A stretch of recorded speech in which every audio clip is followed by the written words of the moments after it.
Hi, hello. Ito pong muli si Lolo Smart. Ang ating pong tatalakayin ngayon ay ito, microwave oven. Nagpapower pero ayaw uminit. Yan ang ating pag-uusapan ngayon. Dito sa video na to. Kaya wag po kayong alis, tapusin po ninyo para malaman ninyo kung ano ang detalyadong paghahanap ng sira. Sige. Dito na yan, ngayon sa video na to.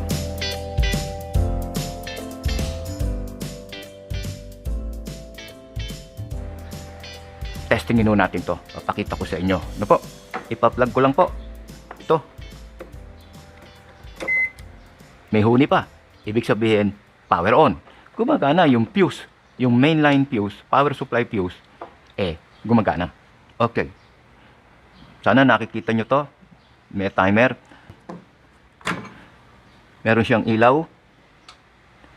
Gumagana ang ilaw. So may power ang buong microwave. Lagyan natin ng isang mug, tubig, isang mug, lalagay natin sa loob.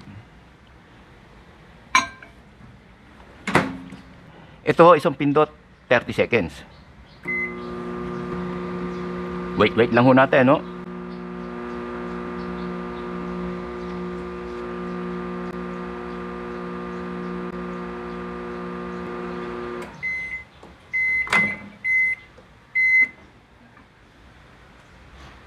Ayaw hindi umuusok.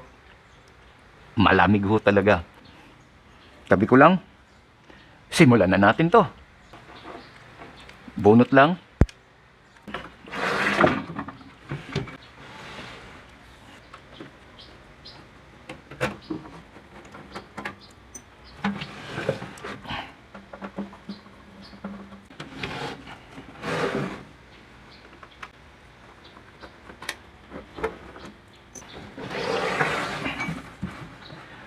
Marami yung nagtatanong pa kung paano ko daw to alisin. Ganito lang ho yan.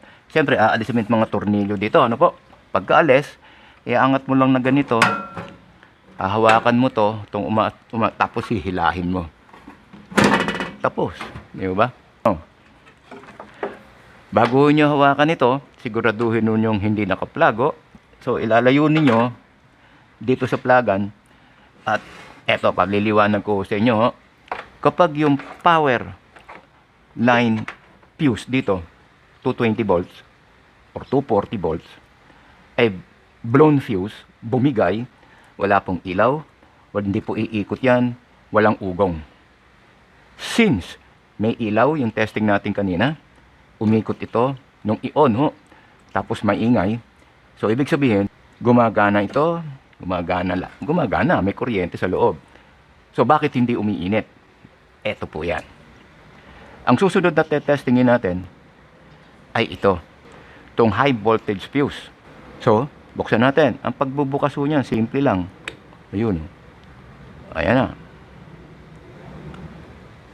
Ito ang fuse ng high voltage section. Pwede nyo hugutin pa ganon at pa ganito. Meron pong alambre yan sa loob. Putok wala na ho alambre yan. Mamaya papakita ko sa inyo yung bagong bili. Kung paano itsura. Ano po? Original. Hindi ho natin to papalitan. Testingin ho natin to. Kasi it's either ito ang sira, ito ang sira. Pero unahin na ho natin to. Ano po? Para mas madaling tingnan. Ayaw ho mag-init. Putok ang fuse ng high voltage. Kaya walang pumapasok na kuryente dito. Testingin ho natin ito. Ito lang naman ho anti-testingin natin. Kung shorted o hindi. Dapat yan, hindi shorted sa body. Pag shorted yan, bibigay ito. Solusyon, papalitan ho ito. Napakamahal. Ngayon ho, naka-open na to, wag nyo ipa-plug at papaanda rin. Wag na wag po. Merong isang technique para hindi ho yan accidentally umandar. Ano po? Ganito. Yung fuse dito, iaangat nyo lang. Yun. Angat mong ganon. At pag naangat na, kahit ma-plug nyo to, okay na. Pero, wag na lang din ho nyo i-plug. Di, testerin natin to. Pagtanggal lang naman ho yan, simple lang. Ganun mo lang. Tapos, yun, dalawa ho yan. So, kukunin ko lang ho yung tester. Kung ang tester nyo ganito, sa times 10, at testingin natin. Yan. Testing tester, good. Pag ito ho ay nagpumalo, no po, gumanyan, ibig sabihin, sira ito. Eto po, tingnan natin. Nako, gumalaw. Sira po yan. Nako. Ibig sabihin, yung pumapasok na high voltage, yung kulang-kulang 5,000 volts, shorted sa ground. Ayan. Hindi ho po pwede yan. Dapat ho yan, wala. Yung ipapalit natin, papakita ko sa inyong wala po yan. Tandaan nyo ho, pag ginanyan mo, hindi papalo. Hindi gagalaw. Hindi ganyan. Wala hong deflection. Kaya ho yan, pumuputok ang fuse. Ngayon, testerin ho natin itong fuse. Ano po? Kapag ito ay may deflection, ibig sabihin, good ang fuse. Pag walang deflection, bad ang fuse. Eto. Ayaw eh. Ayaw. Sira ang fuse. So, tatanggalin natin yon, ano po? At papalitan natin ng isang good na magnetron. Eto ngayon ang gagawin natin. Watch carefully. Wow!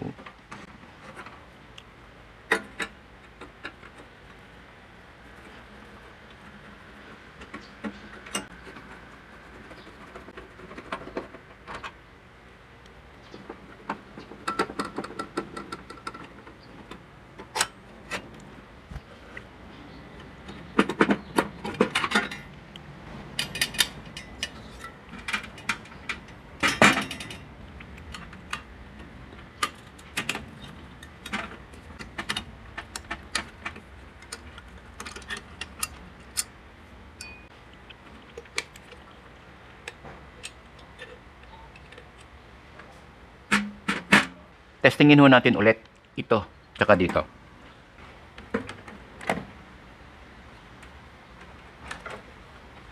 Testing tester, kung gumagana.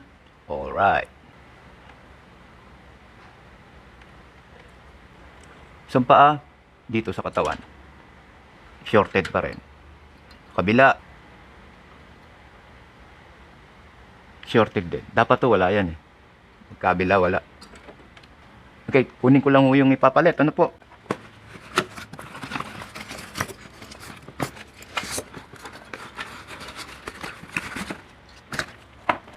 Eto, yung ipapalit, eto yung papalitan. Kanina, ang papalitan, shorted to ground. Tingnan ho natin ito. Good tester. Wala. Okay. Ito good. Pareho lang sila, di ba? Nung sira. Pero ito walang ground. Lipat natin sa kabila, wala rin. So, sa madaling salita, good ito. Ito po yung fuse na bago. Merong makakita kang alambre sa loob. Parang spring. Well, yan ho ang brand nyo. Yan ho ang original.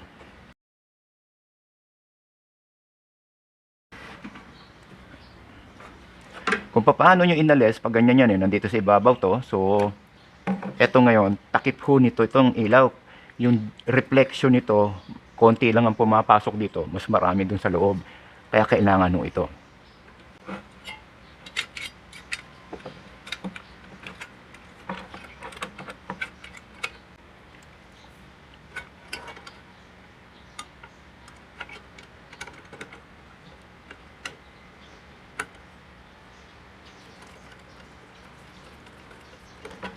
Yun nung nasa ilalim, hihigpitan nyo na.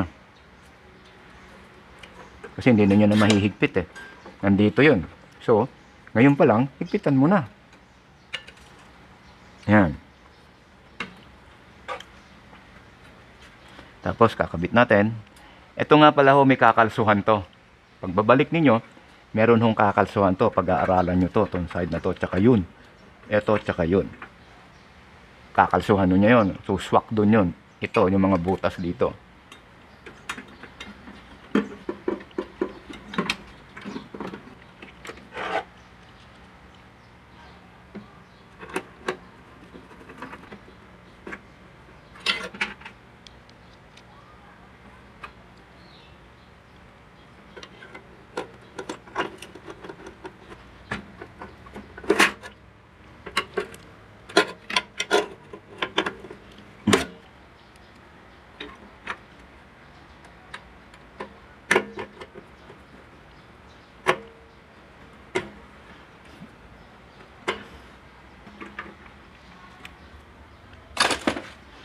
Okay.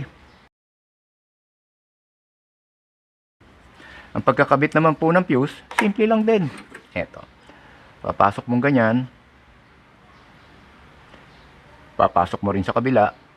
Ganun lang. Pag maluwag, hihigpitan mo lang. Yan. Yan lang. Para hindi ho siya, para ho siya makapit, ihigpitan mo lang na ganito. Okay na yan. Yun, kumapit na. Yun. Eto pala, eto may pupwestuhan, no? Eto dito. Yan, ganyan yan. So, yung fuse, eto, nandito naman sa banda rito, dito. Ito, itong hinangan, dito. Pag ganito po yan, no? Pag ganyan. So, ganito kasanyan. Hindi ho nyo maisasara kapag mali ang pwesto. Yan.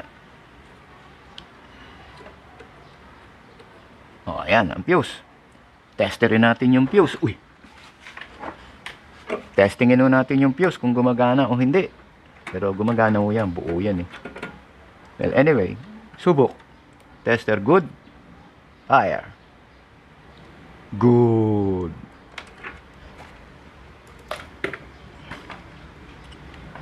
Sara na natin. At ipwesto na dun sa holder. Sikapin nyo po itong wire, hindi tatama sa blade. At pag tumama, masisira. Bibili kayo blade. Wala naman nung nabibiling blade nito. Propeller, wala po. Yan. Okay, kabit natin.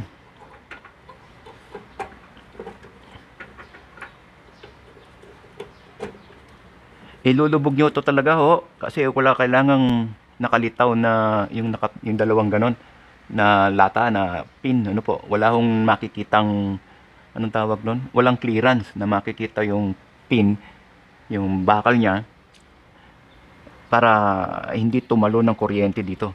5,000, kulang 5,000 yan. So, hindi tatalon dito at saka doon, yung kabila. At sa bawat isa, wala hong tatalon. Kaya naka-cover. Yan. So, test, hanapin. Okay, good. At ito, okay na to. So, wala nang problema. Testing. Okay. Testing. Lagay natin yung mag.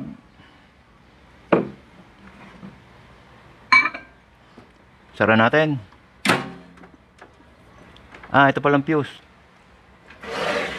Ito ang fuse, porque testingin na ng buo, papasok na natin. I mean, kakasa na. Yun, didiin mo lang. Ayun, tapos na. Kakapit na yun.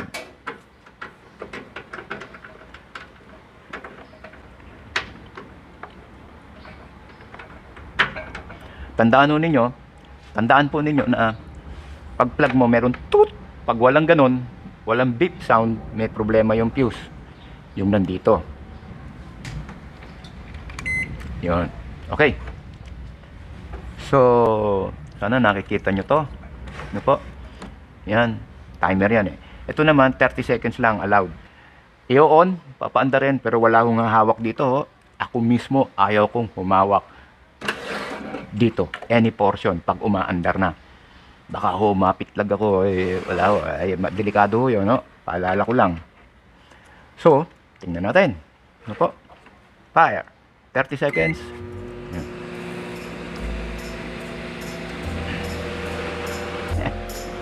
Yan.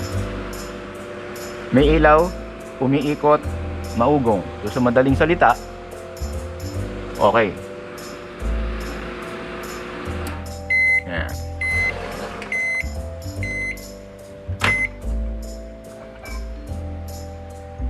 May konting usok. Meron naman. Mainit-init na, pero doblehin natin. Ano po? Isa pang 30 seconds. Reminder, walang hahawak, naka-plug, walang hahawak habang umaandar.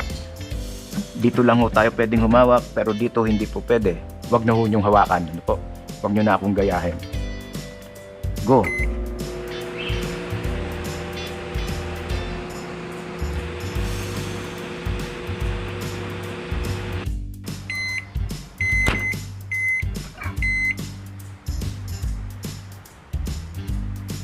Yeah, lakas ng usok, ano? Ibig sabihin, gumagana na. Ayos, di ba? So, ganun lang ho kasimple. Yung ating, anong tawag nito? Pagkukumpunin nito. Microwave, ayaw uminit, pero may power. Palit magnetron. Pero actually, yung magnetron, tutusin ho, yung magnetron, pwedeng i-repair eh. Wala lang ho akong pyesa. Bunutin. At ito.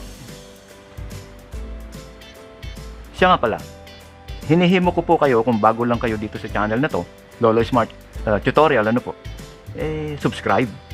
Then, pindutin nyo yung bell, may makikita kayong all, pindutin nyo yung all, para nang sa ganon, all new videos, ma-notify kayo.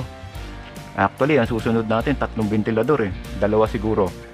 Isa yung problema ay yung gumaganon, ayaw na eh. Ayaw ni tik. Pag-aaralan ko po, i-discuss natin yung mga sintomas kung ano at saan ang problema. Tapos yun namang isa, mahina ho umikot at pagkatapos wala pong number 1. Merong number 3, merong number 2, tapos walang number 1. Titingnan ho natin kung ano magiging problema. Yan po susunod, 2 ventilador. Tama. Salamat po sa inyong panunood. Salamat po sa inyong pag-subscribe. Salamat po sa notification na yung all ang inyong pinindot. Salamat po, salamat po. Huwag niyong kakalimutan, sa susunod na video, magkita-kita tayong muli. Dito sa Lolo Smart. Sige po, see you in the next video. Bye. God bless. Bye-bye. God bless.